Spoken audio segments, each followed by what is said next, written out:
കൊല്ലം ഓച്ചിറ ആലംപീടികയിൽ ഓടിക്കൊണ്ടിരുന്ന കാറിന് തീപിടിച്ചു. കാറിൽ പുകയുയരുന്നത് കണ്ട് ഡ്രൈവർ കാർ നിർത്തി ഓടി രക്ഷപ്പെട്ടു.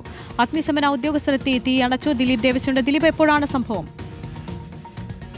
ആര്യ, ഇന്ന് രാത്രി 9 മണിയോട് കൂടിയായിരുന്നു സംഭവം ഉണ്ടായത്. കാറിൽ നിന്ന് പുക ഉയരുന്നത് കണ്ട് കാർ ഓടിച്ചിരുന്ന പേരാത്തിരി സ്വദേശിയായ സജീവ് കാർ നിർത്തി മാറി നിൽക്കുമ്പോഴേക്കും കാറിലേക്ക് തീ ആളിപ്പടരുകയായിരുന്നു. കൊല്ലം ഓച്ചിറ ആലംപീടികയിലായിരുന്നു സംഭവം ഉണ്ടായത്. പരിഭ്രാന്തി വരുത്തിയതോടുകൂടെ നാട്ടുകാർ ചേർന്ന് ബക്കറ്റിൽ വെള്ളമെടുത്ത് കെടുത്താൻ ശ്രമിച്ചെങ്കിലും കെട്ടില്ല. തുടർന്ന് കരുനാഗപ്പള്ളിയിൽ നിന്ന് ഫയർഫോഴ്സ് എത്തിയാണ് തീ അണയ്ക്കുകയുണ്ടായത്. അൾട്ടോ കാറിനാണ് തീ പിടിച്ചിരുന്നത്. ഇന്ന് രാത്രി 9 മണിയോട് കൂടിയായിരുന്നു ഈ കാറിൻ പെട്ടെന്ന് തീ പിടിച്ചത്. ഓടിക്കൊണ്ട് വന്നിരുന്ന കാറായിരുന്നു. സജീവ് എന്ന് പറയുന്ന ആൾ ഓടിച്ചിരുന്ന കാറായിരുന്നു. മറ്റ് ആളപായങ്ങൾ ഒന്നും തന്നെ ഉണ്ടായിരുന്നില്ല.